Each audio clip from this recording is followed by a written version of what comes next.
in this case, in the case of ischemic heart disease management. And we must understand this. There's something called as tolerance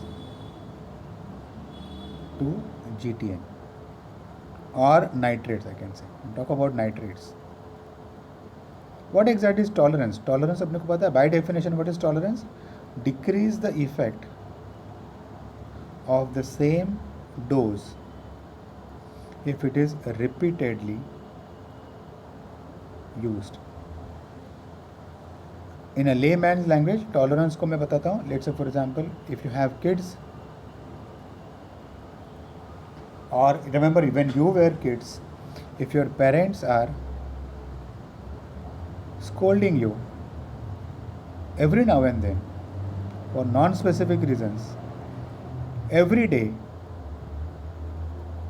child stops responding to that scolding. What is that? Child has become tolerant to scolding.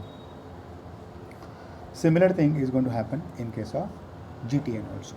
If the nitrates are given repeatedly, patient becomes tolerant to the effect. That means vasodilator effect reduces if it is repeatedly given. So what are we supposed to do to prevent the tolerance? Tolerance के लिए क्या करना चाहिए? Break देना चाहिए, for example. So it is very important for practical management that for a GTN, or I can say nitrates, when you are giving oral nitrate also, isosorbate mononitrate, dinitrate, orally भी दे सकते हैं. So ऐसा कुछ करो कि 24 hours तक constant exposure नहीं मिलेगा. Patient should not be exposed to the nitrate group of drugs for 24 hours. At least 4 to 8 hours तक in between, in a day, there should be, body should be nitrate free. अगर ऐसा होता है तो tolerance late develop होगा. Tolerance late develop होगा. तो usually ज़्यादा से ज़्यादा जो अटैक्स है वो मॉर्निंग टाइम में आते हैं. तो usually it is recommended that the immediate release preparation, that means normal preparation, sustained release, normal release preparations should usually be given between 8 o'clock in the morning to 2 p.m. in the evening, so that 6 p.m. तक वो drug निकल जाएगा. Next day तक अगर हम लोग देखें तो नाइट्रेट फ्री इंटरवल का काम हो जाएगा.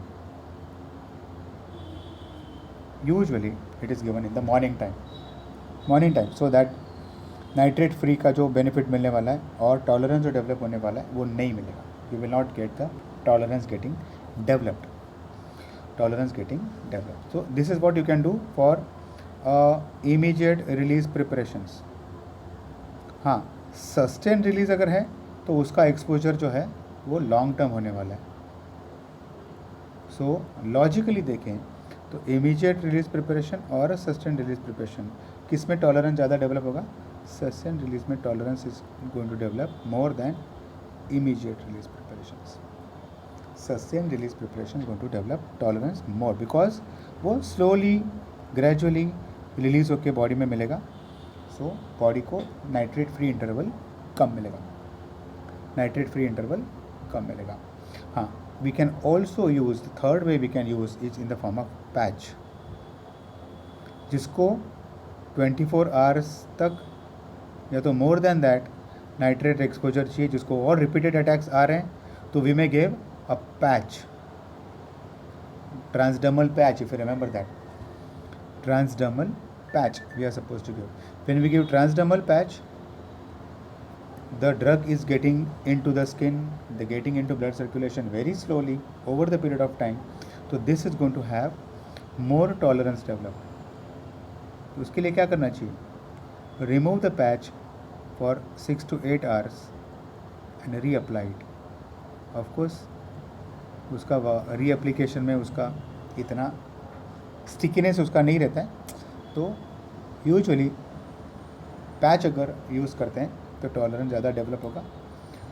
Benefit of patch for 24 hours, drug benefit if it is more than the tolerance, तो उसको रहने देना चाहिए. ऐसा नहीं कि पैच निकाल दिया फिर उसको हार्ट अटैक आ गया, फॉर एग्जांपल हार्ट अटैक आ गया. So this is very important that patch अगर यूज़ करते हैं तो उसको इन बिटवीन निकाल देना चाहिए. So this was the treatment, I can say, of ischemic heart, angina pectoris. Nitrate का angina pectoris से treatment.